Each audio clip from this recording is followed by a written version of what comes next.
അവസരം ഉണ്ടാക്കണം. സാംസ്കാരിക സംഘടനകളെ കുറിച്ചുള്ള ഒരു പ്രധാനപ്പെട്ട പരാതി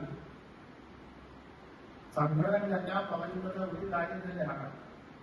പക്ഷെ അതിന് ഒരു വേദിയിൽ വന്ന ഒന്നിച്ച് രീതിയില്ല. അത് പല കാരണങ്ങളിലാണ്. രാഷ്ട്രീയമായിട്ടും അല്ലാതെ നോക്കുന്ന പല കാരണങ്ങളുണ്ടാണ്.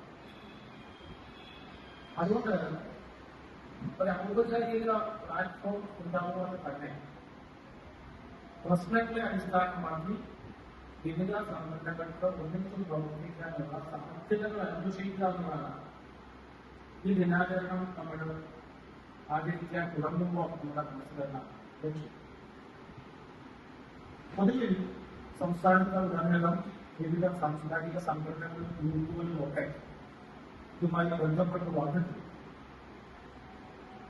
അവിടെ നിന്നെല്ലാം ഒരു ഫീഡ്ബാക്ക് കൂടി പരിശോധിച്ചിട്ട് വേണം ഇത് കഴിഞ്ഞാൽ എന്താണ് ചെയ്യേണ്ടത് എന്ന് ആലോചിക്കും.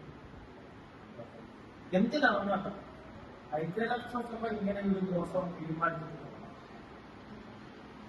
ഐക്യരാഷ്ട്രസഭ ഇങ്ങനെ ഒരു ദിവസം തീരുമാനിച്ചാൽ അത് നമ്മൾ ഒരു പ്രവർത്തന പരിപാടിയാക്കുന്നത് എന്തിനാണ്? രണ്ട് ചോദ്യങ്ങളുടെയും ഉത്തരം പറയാൻ ഞാൻ ശ്രദ്ധിക്കുന്നത്